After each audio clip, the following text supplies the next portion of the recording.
son condiciones con respecto a la fe que me llamaban la atención sobre este personaje. Entonces, por eso hoy vamos a ver un poquito sobre la historia de Abraham. Pero primero, antes de empezar a meternos por ahí,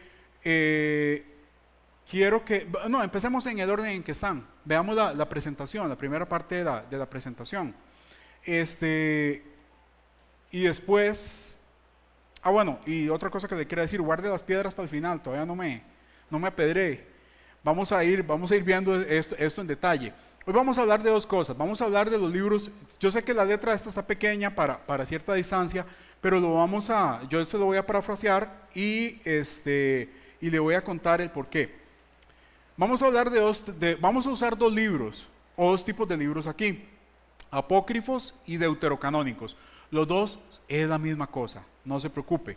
Nada más que el deuterocanónico es aceptado por la Iglesia Católica. ¿Qué son los libros apócrifos o deuterocanónicos? Dice que son libros que no alcanzaron a entrar dentro del canon aceptado por la Iglesia. ¿Okay? Esto quiere decir que lo que usted y yo conocemos como una Biblia fue revisado en algún momento por un grupo de personas y decidieron que esos libros formaran parte del contexto que nosotros conocemos como la Biblia. Hay algunos libros que por diferentes motivos no entraron dentro de esos textos. Esos libros se conocen como apócrifos. Las razones por las que esos libros no entraron son variadas. Hay desde razones meramente de tiempo, quiere decir que fueron descubiertos tardíamente. Hay razones que tienen que ver con política. A las personas que estaban armando el canon bíblico no les convenía que esos libros estuvieran ahí por alguna parte que se hablaban. Algunos libros también contienen información contradictoria con respecto a otros libros. Entonces, el tema es cuando nosotros utilizamos este tipo de libros o cuando leemos este tipo de libros hay que ser muy cuidadoso con el contexto y entender muy bien qué es lo que se quiere hacer. Hoy vamos a utilizarlos para darle seguimiento a la historia de Abraham, no Abraham, de antes de que fuera, o la primera parte de la historia de la vida de Abraham. Entonces, si yo le digo esto y por qué lo queremos utilizar, es porque estos libros vienen a ser complementarios de lo que está en la Biblia. Las lecturas que vamos a hacer, y quiero que usted lo note conforme vamos avanzando en ello, no son contradictorias, sino que cuentan un poquito más y extienden lo que usted y yo conocemos de Abraham. Entonces quiero que lo tome por ahí. Al final lo que yo quiero que logremos hacer es identificar ciertas circunstancias de Abraham como persona. ¿Okay? La historia no va a variar. La historia que usted y yo conocemos acerca de Abraham y el llamamiento de Abraham y todo lo que pasó en la vida de Abraham no va a variar, pero vamos a entender un poquito más acerca del pasado de Abraham. Entonces, usamos esto, vamos a la segunda. ¿Por qué? Porque muchas veces, usted y yo aceptamos muy fácilmente el ver un burro hablando. Y nos presentan un burro hablando y decimos, mira, y hasta, oiga, vea, yo le voy a ser honesto, el personaje los dos me gustan en inglés y en español, pero en español me gusta mucho como lo hace Derbez. Eugenio Derbez es un genio para mí. Y cuando hace a burro, oiga, yo veo a burro y yo ya sé la personalidad de burro. Yo ya sé lo que va a hacer y yo ya, oiga, conozco lo que este bandido va a hacer y yo ya sé que es un burro hablando. Pero resulta que si me dicen que en la Biblia hubo un burro que habló, a veces uno entra, yo no sé usted, pero entra como en conflictos fantasiosos y mucha gente te puede decir. Ahora, no es que burro hable, no sé, capaz que conseguimos uno un día de estos, pero mentalmente aceptamos el hecho de que aunque sea una fantasía hay un burro que habla y en la Biblia cualquier persona te puede decir, eso es mentira, eso nunca pasó. Y nosotros nos quedamos y decimos, bueno, puede ser una metáfora, puede ser un símil, puede ser algo que el escritor bíblico quiso decir y lo utilizó como un ejemplo. Y nos vamos nosotros en un tema de que si la Biblia es cierta o no es cierta y nos falsean muy fácilmente. Entonces, hoy vamos a descubrir algunas áreas de la vida de Abraham. Entonces vamos a la Biblia, por favor. Vamos a ir a Génesis 12. Vamos a utilizar la nueva traducción viviente. Y lo que vamos a empezar es a hablar, si querés lo proyectas el versículo 1, porfa. Yo aquí tengo otro libro ahí. Dice, el Señor le había dicho a Abraham, deja tu patria y a tus parientes y a la familia de tu padre y vete a la tierra que yo te mostraré. Hacemos una pausa ahí. Esa es la primera vez en la Biblia en el que Dios interactúa con Abraham. Ese es el primer ejemplo que nos da ahí. Antes, en el 11:26, ¿lo puedes proyectar, porfa? Se hace la primera mención de Abraham. Dice, después de que Taré es el papá de Abraham, cumpliera 70 años de edad, tuvo a Abraham, a Nacor y a Harán. O sea, los dos hermanillos y Abraham. O sea, Abraham tuvo dos hermanos que se llamaban Nacor y Harán. ¿Ok? Entonces, ahí es la primera vez en la Biblia, unos versículos antes, donde se menciona a Abraham. Volvemos a Génesis, al 12. Después de esto, hay un brinco en la historia donde se menciona a Abraham por primera vez. El Señor le había dicho a Abraham, deja tu patria y a tus parientes y a la familia de tu padre. Ok, ¿por qué Dios o por qué la historia de Abraham empieza aquí? ¿Por qué Dios le dice, salga? O sea, y esta fue una de las preguntas que yo me hice y decía, pero ¿por qué está pasando esto? O sea, sabemos quién es Abraham, lo conoceremos después a través de la historia, pero la historia empieza intempestivamente. La historia empieza de un solo y no nos da claves de absolutamente nada. Nada más dice, Dios le dijo a Abraham. Bueno, y sabemos quién es Abraham un poco por la genealogía que viene ahí. En el momento, vamos a ubicarnos un poco en el tiempo, en el momento del nacimiento de Abraham habían pasado 400 años después del diluvio. Ya habían pasado, digamos, si tomamos 100 años cada uno, 4 generaciones. Nace Abraham e inmediatamente el texto bíblico nos dice que Dios le habla y que le dice salga. Eso es lo primero que nos dice. Y ahí yo decía, bueno, qué interesante porque después de esto, hasta capítulos más adelante, hasta el capítulo 15, vemos diferentes interacciones de Dios con Abraham. Y vamos a ver el 2, el versículo 2.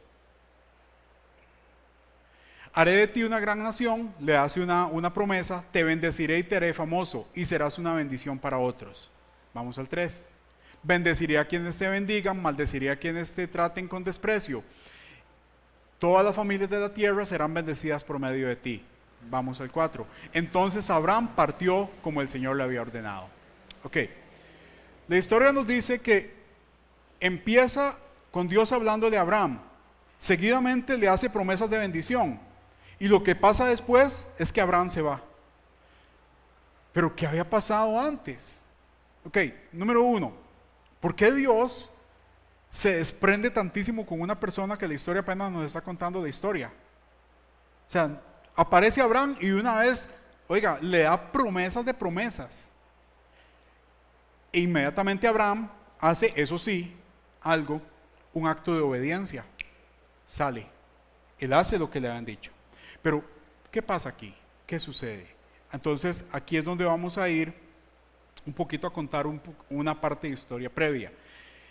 Hay unos libros apócrifos, vamos a ir entrando en algunos de ellos, que cuentan paralelo la historia de Abraham y cuentan un poquito el pasado de Abraham. Vamos a leer algunos textos sobre ellos.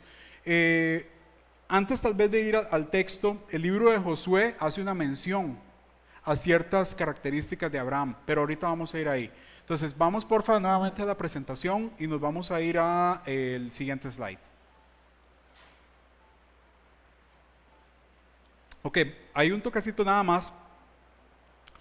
Esa es un poquito la estructura de la familia. Quiero que la recuerde que Taré es el papá, tuvo 3 hijos, Abraham, Nacor y Harán. Harán era el papá de Lot. Vea que Harán tiene un asterisco, ahora le voy a contar por qué. Seguimos. Ok, vamos a hacer una lectura del libro de Judith. Este libro data del siglo II de nuestra era. Es un libro apócrifo para judíos y protestantes, pero es un deuterocanónico para el católico. O sea, sí está dentro del canon católico. Don Giovanni, no me diga que usted ya se lo leyó. Sí, qué bueno. Entonces ahora me va a contar, le voy a hacer examen. No.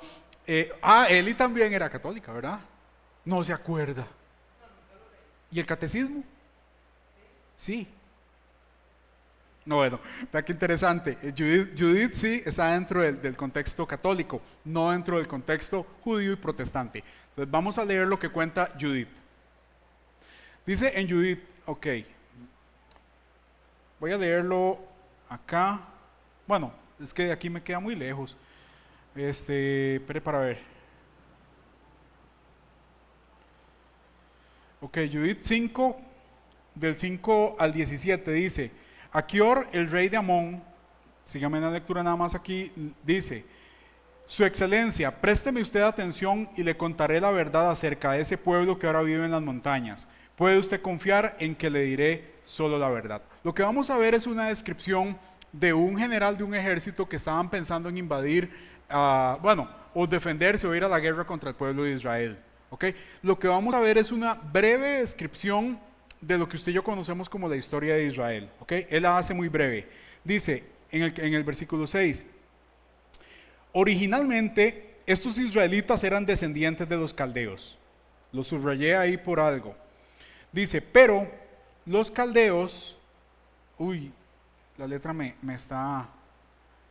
Pero los caldeos los expulsaron de su tierra porque no quisieron adorar a sus dioses. Al contrario, comenzaron a adorar solamente al Dios del cielo y abandonaron, voy a tener que leerlo acá, y abandonaron las costumbres caldeas. Por eso los israelitas tuvieron que irse a la región de Mesopotamia y allí vivieron mucho tiempo. Después de algún tiempo, su Dios les ordenó que se fueran a vivir a Canaán. Así que se trasladaron a esa tierra y se hicieron muy ricos, pues llegaron a tener mucho oro, plata y ganado. Seguimos. Pasaron largos años y hubo hambre en toda la región de Canaán. Entonces se fueron a Egipto y allí vivieron mientras hubo alimento. Tuvieron muchos hijos y se volvieron un pueblo muy numeroso. Pero al ver que se convertían en una amenaza, el rey de Egipto se puso en contra de ellos. Los humilló, los maltrató y los obligó a fabricar ladrillos. Los convirtió en sus esclavos. Entonces los israelitas le rogaron a su Dios que los ayudara, y él castigó a los egipcios con plagas terribles y enfermedades incurables. Los egipcios no tuvieron más remedio que echarlos fuera de su país. Ellos salieron y al llegar al mar de los juncos, su Dios secó el mar para que pudieran cruzarlo. Seguimos.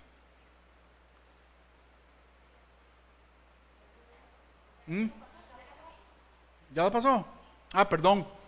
Luego los guió por el camino del Sinaí y por Cades Barnea. Ellos por su parte echaron la gente que vivía en los pueblos del desierto y se quedaron a vivir en la región de los amorreos. Además pelearon contra los habitantes de Hesbón y los vencieron.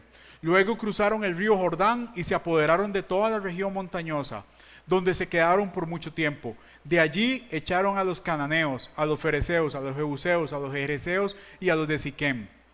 El Dios de ese pueblo odia el pecado. Por eso, mientras ellos obedecieron, les fue bien en todo. Volvamos al primer slide de Judith. Ok, si usted nota, esto es un resumen que esta persona le hace al rey con respecto al pueblo de Israel, como diciéndole, vea, podemos ir contra ellos, pero vea toda la historia de lo que ha pasado. Y termina, el que sigue, porfa. Y termina diciendo algo que se ve en la Biblia muy a nivel alto, que dice: mientras ellos obedecen, Dios está con ellos. Las veces en que ellos son desobedientes, Dios los entrega en manos de sus enemigos. La estrategia que él plantea después en el libro es: hagámosles una zancadilla. Hagámosle una zancadilla a ellos para que ellos caigan en pecado. Porque si ellos están bien con Dios y nosotros les entramos, nos van a ganar, nos van a derrotar, porque el Dios de ellos es un Dios invencible. Él puede vencer a quien sea, pero si ellos están en pecado y están mal, entonces Dios mismo los va a entregar en nuestras manos. Eso es básicamente lo que pasa en esa conversación. Ahora, dice, cuando empieza la historia, dice que originalmente estos israelitas eran descendientes de los caldeos. Volvemos entonces a la historia de del padre Abraham, como lo conocen, el primer patriarca. Entonces, él sale de Ur de los Caldeos, de esa ciudad, de esa región es de donde él sale, siendo él la primera persona que sale de ahí y el fundador, por llamarlo así, o la persona que de donde va a salir el pueblo de Israel posteriormente, él es el abuelo de Israel. Entonces, cuando cuenta la historia dice que son descendientes de los caldeos, un primer hecho que se ve ahí. Yo no lo había visto nunca así, yo había visto que la genealogía venía desde otra situación, pero nunca me había puesto a pensar en el tema de que el pueblo de Israel desciende de los caldeos. Ahora dice, los caldeos los expulsaron, los echaron. Pero el texto bíblico dice que Dios le dijo a Abraham, sal de tu tierra. Pero esa historia dice que los caldeos los echaron, los expulsaron, y dice que porque no quisieron adorar a sus dioses. O sea, ahí ya hay algo que empieza a contar la historia que es parecido pero diferente. Ese es el tema con ese tipo de textos. Hay que tener un cuidado ahí, pero vea lo interesante porque después lo vamos a cruzar con otros. Dice que ellos los expulsaron porque no adoraron a sus dioses. En el libro de Josué hace una mención al tema de la idolatría donde fue criado Abraham. Entonces, si cruzamos esa referencia con esta, vemos que es cierto. Entonces, los caldeos eran lo que llamamos politeístas o eran idólatras. Ellos adoraban cualquier cantidad de dioses. Abraham fue criado en un entorno donde había mucha adoración a diferentes dioses. Pero hay un momento en el que, después vamos a ver en otros textos, se dice que Abraham en ese momento, él decide no seguir esa adoración. Entonces hay un conflicto con su papá, con Taré. Ahorita lo vamos a ver en otro texto. Voy a empezar a parafrasearle un poquito de la historia para ir avanzando. Ellos tienen un conflicto y a partir de ahí tiene un conflicto con el pueblo caldeo. Y el pueblo caldeo, y aquí es donde hay diferentes versiones, unas versiones dicen que los expulsaron, otras versiones dicen que él se va, y otras versiones que están más alineadas con lo que conocemos en el canon bíblico dice que Dios lo llamó a irse. Entonces, la historia ya empieza a dar un giro ahí de contexto un poco diferente, en el sentido de que Abraham o el pueblo de Israel, hay un conflicto de creencias por donde ellos estaban. Ya no empiezan a creer en el montón de dioses que habían y empiezan a creer en un solo Dios. Eso genera un conflicto con el pueblo de los caldeos y los expulsan. Vamos a ir al texto siguiente, ¿ya? Libro de los Jubileos. Libro de los Jubileos es otro libro apócrifo de finales del siglo XVIII y siglo XIX, que fue principalmente encontrado a través de los manuscritos que habían llegado de Etiopía.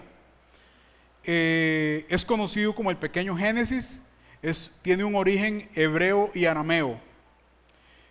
Fue confirmado por los rollos del Mar Muerto entre 1947 y 1956. Dentro de los rollos del Mar Muerto se encontraron 15 copias diferentes de ese libro que datan del siglo II. Este es un libro muy antiguo que interesantemente sí lograron confirmarlo dentro de los rollos de las cuevas de Qumran, y se encontraron 15 copias diferentes, todas contando el mismo libro. Entonces vamos a leerlo. ¿Qué dice aquí? La historia que ven acá.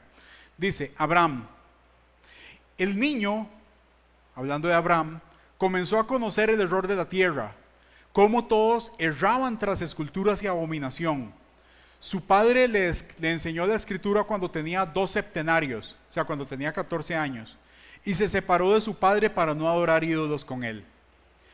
En el 6º septenario, en su 7º año, dijo Abraham a Taré, Padre. Este respondió, heme aquí, hijo mío. Prosiguió Abraham, ¿qué auxilio y utilidad nos reportan estos ídolos que adoras y ante los que te prosternas? No tienen espíritu, ya que son mudez y extravío de mente. No los adores, adora al Dios del cielo, que hace bajar el rocío y la lluvia sobre la tierra. ¿Hay un número más? Él hace todo en ella, ha creado todo con su voz, y de Él procede toda la vida. ¿Por qué adoráis a quienes carecen de espíritu y son obra de manos? Los lleváis sobre vuestros hombros, sin que os proporcionen más ayuda que la gran pérdida de los que los hacen y el extravío de las mentes que los adoran. No los adoréis, respondió su padre. Yo también lo sé, hijo mío. Pero ¿qué puedo hacer con este pueblo que me ordena servirlos? Si les digo la verdad, me matarán, pues sus espíritus están apegados a su adoración y alabanza. Vemos en este texto unos detalles adicionales con respecto a la historia. Ya aquí entran un poquito en la dinámica de Abraham hablando con su papá y vemos un poquito más de quién era Taré. Taré era un sacerdote que oficiaba culto al montón de dioses que adoraban los caldeos.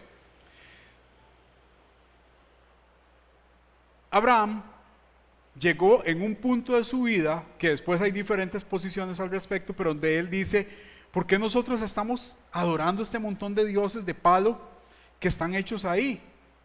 Y entonces él se cuestiona toda esa situación y se habla con su papá, conversa con su papá y le dice, papá, ¿por qué adoramos esto? Si estos palos no sirven para nada, están muertos, no tienen voz, no nos pueden ayudar en nada. Y entonces se da esta conversación donde él le dice que lo hace por compromiso. Él, Taré, sabe la verdad. Él sabe que hay un solo Dios. Y aquí quiero hacer un tema, traer un punto de historia, que si bien es cierto yo le dije que Abraham nació 400 años después de haber pasado el diluvio, para esa generación en diferentes escritos se dice que todos recordaban y tenían muy fresco el diluvio. Todos sabían lo que había pasado y sabían el por qué había pasado el diluvio. Entonces, Taré conocía acerca de eso, conocía que había un solo Dios. Abraham también lo sabía, pero él por decisión propia y por conveniencia había decidido oficiar de sacerdote para este pueblo donde ellos estaban.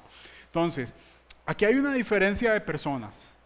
Y vaya viendo un poquitito porque quiero que de cierta forma podamos entresacar temas y características de estos personajes. Los dos conocían la verdad, pero uno se acomodó, el otro empezó a cuestionar lo que estaba pasando. Uno dijo, es que si yo hablo me van a matar, mejor sigo haciéndolo aquí porque como sacerdote había ciertos beneficios. Ellos tenían cierto estatus y tenían ciertos beneficios ante el pueblo. Pero Abraham no, Abraham dijo, eso está muy raro. Aquí voy a meter una cuñita, no traje ese texto porque es muy amplio. Hay otro texto que cuenta una historia todavía más amplia sobre esta conversación. Se la voy a contar, se la voy a parafrasear. Dice que cuando ellos tienen esta conversación, un día, y en medio de toda esta situación, Abraham, él es revelado por el Espíritu y dice que en la casa tenían 12 ídolos. Eran personales y eran ídolos del papá. Entonces él se va y habla con Taré y le dice, Taré, usted me puede mostrar, bueno, le dice, papá, usted me puede mostrar quiénes son los que crearon el universo y todo lo que existe. El papá se viene y le enseña los 12 ídolos que él tiene en la sala. O bueno, los tenía en una habitación por aparte. Va, estos son, sí, pura vida. Se van todos donde la mamá y le dice, mamá, usted me puede hacer una comida bien rica porque quiero ofrecerle a los dioses. Y entonces, antes de que él fuera con la mamá y que el papá le dijera eso, esta es la parte donde dice que el Espíritu de Dios vino sobre él y que él se encendió en ira. Y él hizo esta afirmación, antes de 3 días yo me voy a deshacer de estos. Se fue donde la mamá, le pidió que le hiciera una comida para ofrecerse a los dioses. Vino y le trajo la comida a los dioses.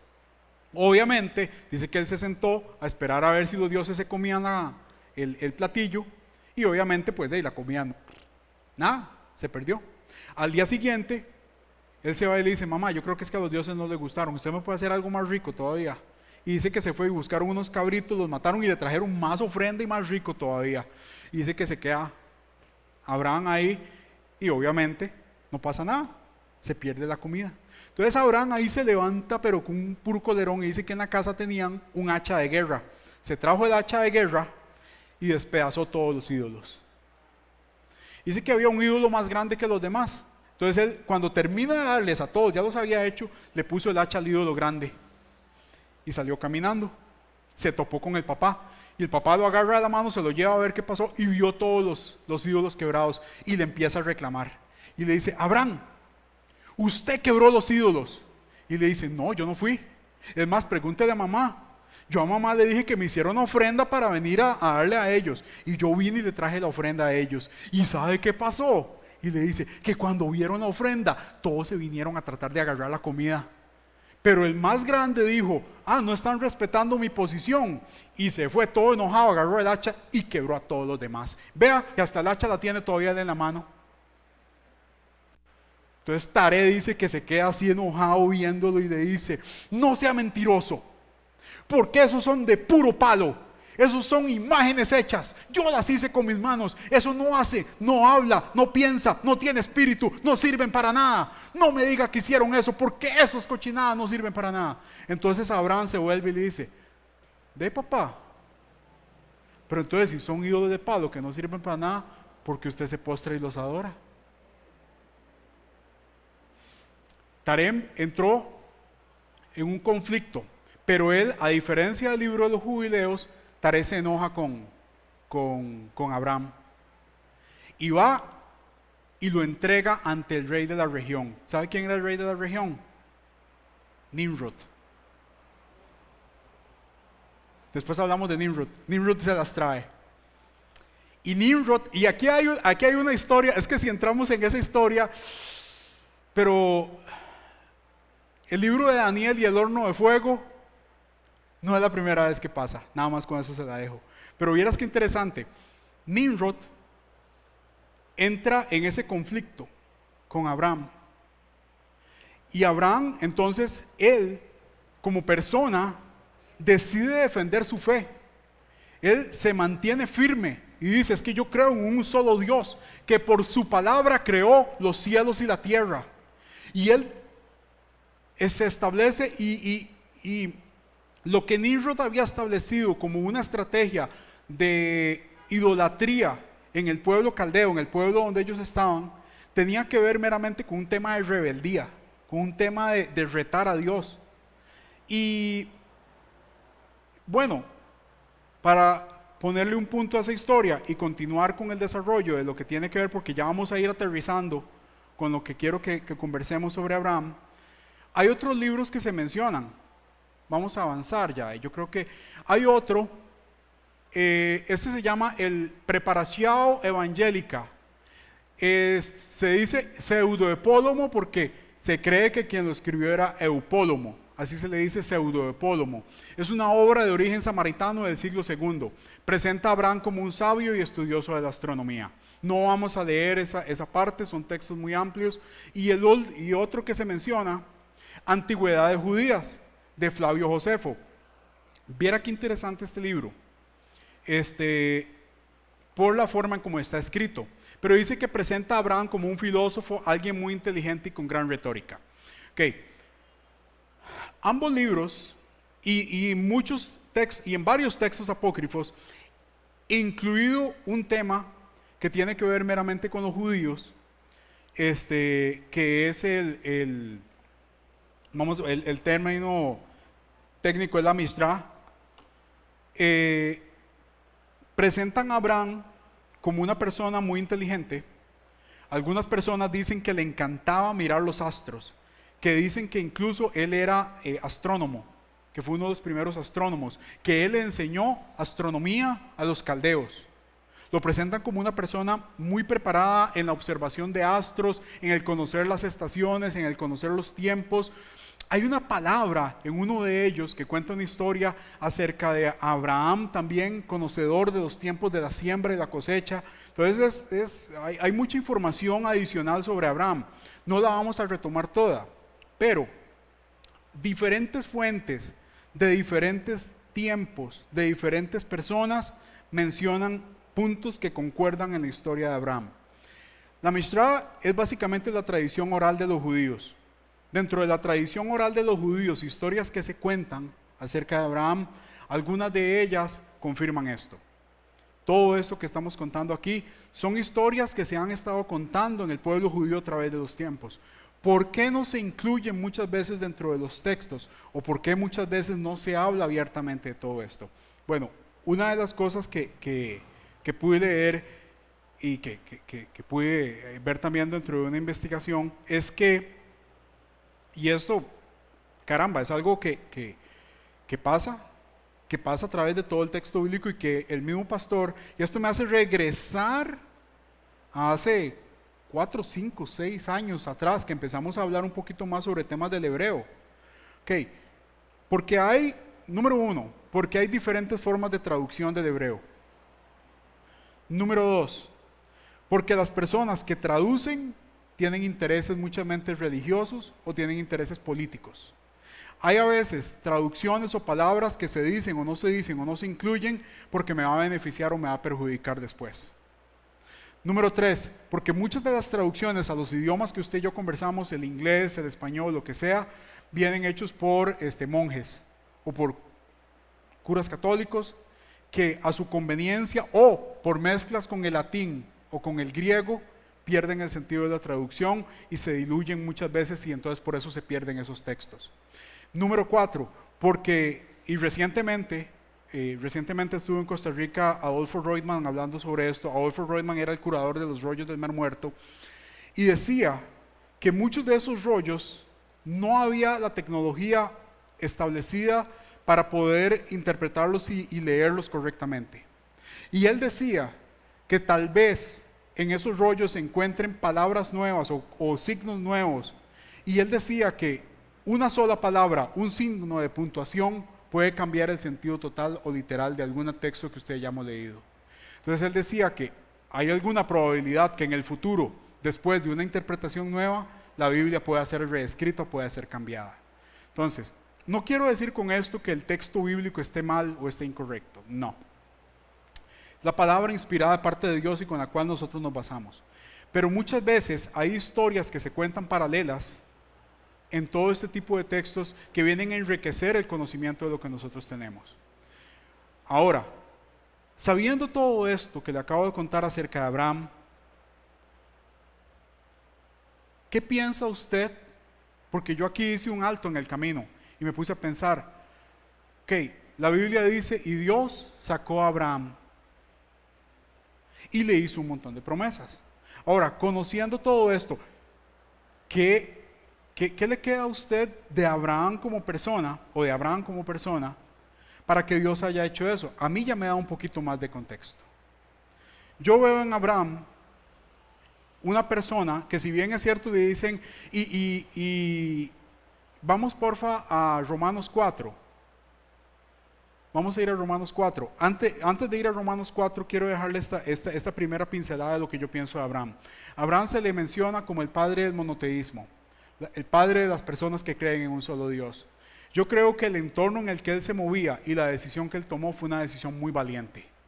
Creo que más allá de lo que haya pasado, si usted quiere creer todo esto que yo le acabo de contar, perfecto. Si no lo quiere creer, tranquilo. Pero yo lo veo como un complemento a algo que pasó antes y que me explica a mí el por qué Dios lo llamó. Dios lo llamó a él a salir de un lugar donde había un montón de idolatría. Y él obedientemente sigue una sola voz. Entonces a mí lo que me demuestra es que él fue una persona que creía en una sola voz. No creyó en ídolos de palo, no creyó en un montón de cosas que él veía que sucedían ahí.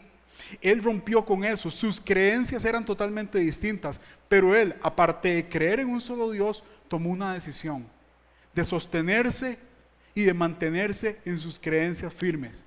Si lo amarramos a lo que pasó con su papá también conocía la verdad, pero él se acomodó a las circunstancias, a lo que le convenía.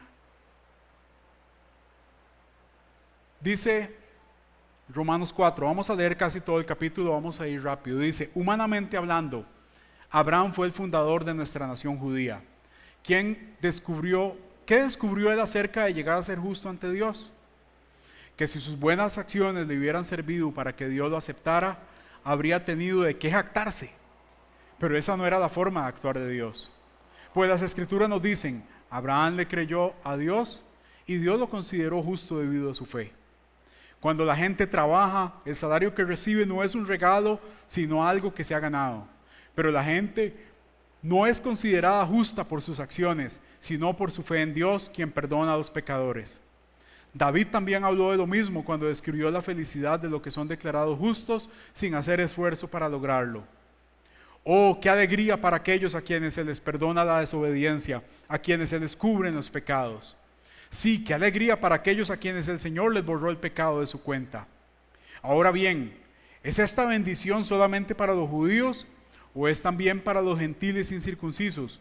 Como venimos diciendo, Dios consideró a Abraham justo debido a su fe. Pero ¿cómo sucedió esto? ¿Se le consideró justo solo después de ser circuncidado o fue antes? Es evidente que Dios aceptó a Abraham antes de que fuera circuncidado. La circuncisión era una señal de que Abraham ya tenía fe y de que Dios ya lo había aceptado y declarado justo antes de que fuera circuncidado. Por lo tanto, Abraham es el padre espiritual de los que tienen fe, pero no han sido circuncidados. A ellos se les considera justos debido a su fe. Y Abraham es el padre espiritual de los que han sido circuncidados, pero solo si tienen la misma clase de fe que tenía Abraham antes de ser circuncidado. Obviamente la promesa que Dios hizo de dar toda la tierra a Abraham y a sus descendientes no se basa en la obediencia de Abraham a la ley, sino en una relación correcta con Dios, la cual viene por la fe. Hagamos pausa ahí. Ok. El apóstol Pablo le escribe a los romanos y describe un poquito acerca de la relación que tiene Abraham con Dios. Y nos lleva un poco a la dicotomía o a la diferencia que tiene entre ser justificados por seguir la ley o ser justificados por fe. Él dice que él fue justificado por fe. Sí, fue justificado por creerles y darle obediencia a Dios. Totalmente claro, porque el mismo libro de Génesis en el capítulo 16 nos lo expresa. Pero cuando usted ve esta parte y dice, esto a mí, esas palabras, yo les hice así como, dice, y a sus descendientes, dice, la promesa que Dios hizo de dar la tierra a Abraham y a sus descendientes no se basaba en la obediencia de Abraham a la ley, sino en una relación correcta con Dios, la cual viene por la fe. Abraham tenía una relación con Dios y estaba basada en la fe, porque aún en el tiempo en el que Abraham se movió, tuvo que moverse por fe. Él estaba rodeado de un montón de creencias, pero algo lo llamó a él a creer en un solo Dios y a sostenerse y a defender su posición aún ante su familia, aún ante el reino donde él estaba, aún ante diferentes personas, basado meramente en la fe.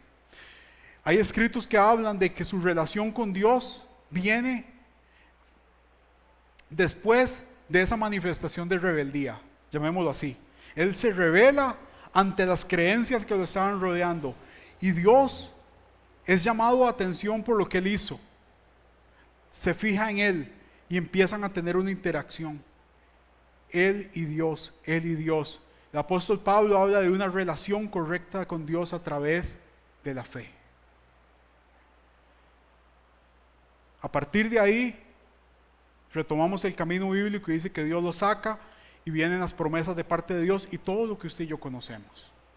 Pero antes de eso, hay situaciones en la vida de Abraham que tienen que ver con decisión, que tienen que ver con carácter, que tienen que ver con valentía, que tienen que ver con mantenerse. Hasta el día de hoy, en esta casa, durante el último mes y medio, 2 meses, se ha estado hablando de palabras muy similares en diferentes circunstancias. Todas las personas que han enseñado aquí, tanto la profeta como el pastor, han estado enseñando de esto. Tiene que ver con un tema. Se ha hablado de santidad, se ha hablado de separación, se ha hablado de unción, se ha hablado de diferentes temas que tienen que ver con que usted y yo nos apartemos de parte de Dios. Abraham fue el padre de la fe. Y quiero llevarlo a este punto. Esto es mi conclusión de lo que yo saqué de esta historia. Esto está para sentarnos con más café y seguir hablando un montón de cosas, porque hay muchas cosas que no le contaba acerca de él. Hay muchas cosas, porque él se enfrentó a circunstancias terribles. Él fue realmente una de las primeras personas que defendió su fe. Pero quiero llevarlo a esta decisión. Usted y yo podemos estar en la misma circunstancia hoy en día con diferentes cosas. Usted y yo podemos enfrentar circunstancias con respecto a la fe. Pero antes de que usted y yo pongamos de manifiesto nuestra fe, tenemos que haber pasado por un proceso anterior. Usted y yo antes tenemos que haber estado en un proceso de separación del mundo, de separación de idolatría. Tal vez hoy usted y yo no nos enfrentamos a ídolos de palo. Tal vez usted y yo hoy nos enfrentamos a una imagen en nuestra casa. Tal vez usted y yo no tenemos 2 estatuas hoy en la sala. Pero tal vez usted y yo nos enfrentamos a otros ídolos. ¿Qué otros ídolos nos enfrentamos usted y yo hoy en día? Póngale el nombre que usted quiera. ¿Qué es un ídolo para usted? ¿Qué es un ídolo con el cual usted se está enfrentando hoy que lo está separando de acercarse a Dios?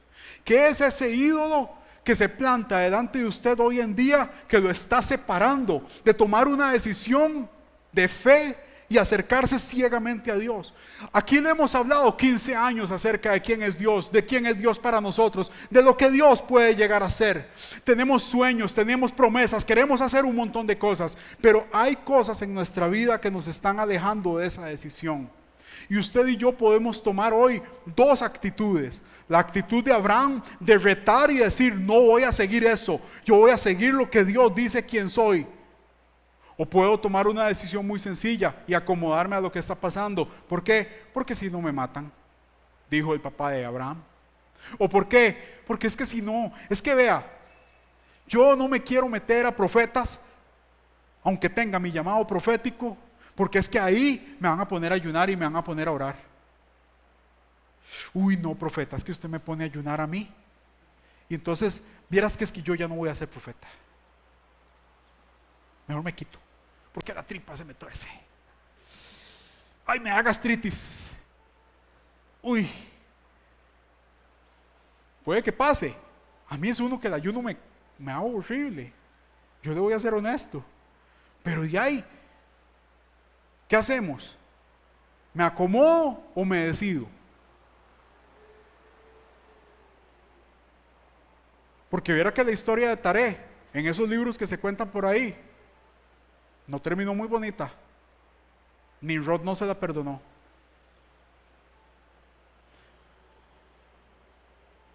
Usted y yo queremos, y yo entendía esto, y esto es para mí mismo. Yo siempre le digo a Dios: Señor, aumenta mi fe, aumenta mi fe, aumenta mi fe. Y que después de pasar por todo ese estudio decía: sométase, sométase, sométase. Yo le doy la fe, papito, pero ¿para qué quiere fe si usted no está metido donde tiene que estar? Abraham recibió promesas, fue rico, millonario, conquistó, vio cumplimiento, vio un montón de cosas, pero antes pagó un precio en la historia no contada de Abraham. Cierre sus ojos. Padre Santo, te bendigo, te adoro, te doy honra, gloria, majestad. Sea tu nombre exaltado sobre todas las cosas, Señor. Te doy gracias, Padre, gracias infinitas, porque has sido más que bueno con nosotros, porque su presencia siempre está con nosotros, Padre, siempre. Gracias por esos tiempos bellos de adoración que estamos teniendo, Señor. Son un refrigerio. Uy, Dios, lo disfruto tanto. Uy, Señor, gracias. Gracias porque a través de ellos me recuerdas que no te has alejado ni un momento de nosotros, porque nos guías, nos haces avanzar, nos haces caminar, nos renuevas las fuerzas, Señor, y nos mantienes cerquita de tu pecho en un abrazo de amor. Gracias por eso, Señor. Te pido, Padre, que a través de esta reflexión hables a nuestro corazón, que lo que la semilla deba generar, Padre, en nosotros, sea germinado por tu voz, por tu palabra y por tu Espíritu Santo. que cale en nosotros, Padre, nuestro espíritu, para entender, Padre Santo, el mensaje correcto. Lo que tú tienes para nosotros, como personas, como familias, todas las promesas van a llegar en un cumplimiento. En el tanto estemos decididos, Padre Santo, a someternos, a santificarnos, a apartarnos, Señor, para ti, a decidirnos para ti, a dejar tanta distracción, tanta idolatría, tantas cosas que el mundo nos quiere poner, Padre Santo, y a decidirnos una vez más, cada día, conscientemente, valientemente, a seguir tu palabra, a seguir tu orden, a seguir lo que tú tienes para nosotros. No es fácil, Señor. No es fácil. Yo lo entiendo, Señor.